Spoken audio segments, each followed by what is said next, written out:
San Jose is towing the RV Armageddon. We'll talk about that as well as 48% of the population of America wants to move. That's good news for us. What does that really mean? We'll go in depth into that and mortgage rates and what you get for $2 million and what you get for $1 million in Santa Clara County and the 12 Bay Area inventory report. Let's get moving here. Okay, San Jose. Tell you guys, this has been a pain in my thorn. This street that you're actually watching right now is Chinawith. And if you want to know where that is, it's right here is this street right here, and it's in South San Jose, just so you know. But if you have driven down this road at any time, there is a long line of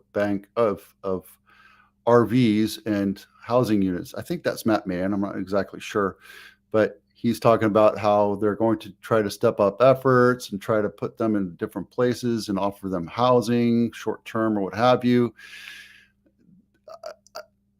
I'm not a policymaker. I really don't know what's going on, but they're going to be clearing this out. And I think it's 12 different areas. And they say it's over 1,000, but they say it's close to 2,000 vehicles just in San Jose. Now, think about this. It's not just San Jose. It's Santa Clara County, San Francisco, Oakland, LA, which is horrible right now. And they're launching an initiative to get rid of these or move them off and make them less of a blight. These poor neighbors who are paying millions of dollars for homes have to deal with neighbors that are basically squatting on the street and vandalizing and stealing. And I know you can't really attribute it to it, but you can attribute it. And the problem here, guys, is it's a problem that's not going to go away. Not in the current climate, not in the current policies. We're just going to have to deal with it. And I'm not saying go out and do anything about it. Oh, look, there's that little van I was looking at. Cat with a laser beam. It's a tough problem, right? Because we want these people to feel okay about where they're moving, but they're also in a place where they're not having to pay anything. Let's see if I can restart this. I'm happy, and here's the reason why I'm happy about this, especially since it's right here in this. I don't know why they're doing an ad right here on Chinawith. I have a listing coming up right around here next week. So hopefully by next week, this will be gone and buyers won't be like, oh my God, I have to deal with this. I'm not going to pay, $1.3, $1.6 million for this house. I'm going to pay maybe $1 million. So it's going to help property values go up a little bit. I'm hoping. 48% of Americans eyeing a move in 2025. 48%. That's crazy. I don't think that's right. They're looking at it. They're thinking about it. They're saying sure. And of course, this is done by a survey of, maybe 500 people. And they ask, would you move if you could in 2025? So among those who are considering a move, 48% say the political climate makes them want to do so. Yeah, whatever. Just like all the movie stars say they're going to move out because Trump is president. It was the same thing when Biden became president. Half the other, whatever. 43% of all Americans say that they're willing to spend more to live in a place that more closely matches their political ideals. Guys, this is done by Lending Tree, just so you know. This is not my opinion. This is a report done by somebody. And I hate talking about politics because it gets so incendiary. The result of President blah, blah, blah, safety and access to health care will play a role. And 11% of Democrats, they won't feel safe where they live compared with 8% of Republicans. Geez, that is an incendiary thing. Anyway, oh my goodness. Why did it do that to me? Let me get back here. My real estate muse, Ryan Lundquist, just posted something. Oh, it's right here. There you go. Things that for sellers to recognize about buyers. I'm going to copy and paste this into my Facebook. I think it's important for us to remember that we're not the king of the hill anymore. Sellers are not the king of the hill. It's still a seller's market, but buyers are being more patient about this. They're being picky. They're wanting to see good value for what they're selling. Do you need to do a turnkey kitchen and new floors and new bathrooms? No, but just price your house accordingly, right? If you want to spend $150,000, $200,000 to put brand new everything in, and you're going to get maybe that, they'll pay top dollar for it, but don't expect to get a 200% ROI on that, right? Many buyers lack urgency to purchase something immediately, mostly because rates are so crazy high. They'd rather sit and find the right house versus 2021 when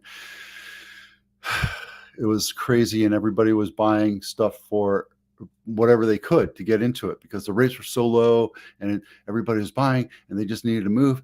Well, now we have a pent up need for people to move, and people are going to move. Buyers will pay top dollar for the right house that checks all the right boxes.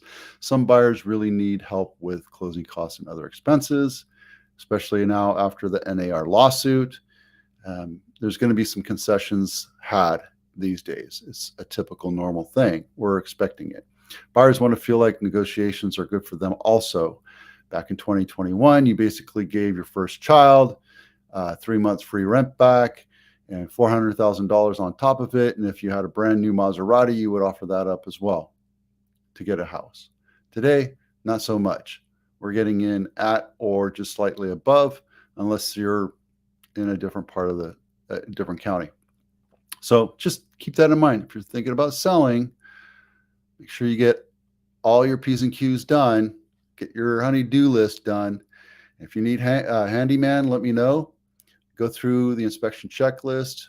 It's right here. You can drop it down for free, no problem. Do a checklist, hand this to the handyman, and they'll go through and knock it out for you. And then your house will be ready to sell, or at least you'll feel better about your house being in better condition, because maintenance is a constant thing when you have a house. 30-year jumbo rates are 7.4 today, going crazy high. It's not a record high of what we saw in the last 5 years. 30-year fixed was 7.94 in October of 2023. We're still seeing 7.4. And if you're FHA or a VA, you're at 6.5. So that's great. Something to think about. These are non-quoted rates, of course, and there's always points you can add to lower the rate. What you get for $2 million in Santa Clara County. This is in Colleen Drive in 95123. Thought I'd take a look at it. And this is not my listing. This is $2 million, 4-bedroom, 3-bath, 2,500 square feet, built in 1978. And this is what the house looks like on the inside. Original. You got the plastic Corian countertops. Could have at least painted it, but I get it. Nicely staged, freshly painted. Looks like they put in the panel flooring. Maybe that's carpet. Yeah, that's carpet and tile. So it's a basic house, but it's a nice larger house, 2,500 square feet. And what you get for $1 million in San Jose, California is 3-bedroom, 1-bath, not my listing, 1,174 square feet, built in 1946. You get a whopping 6 photos with this, with a green kitchen, original cabinets, dark dining room.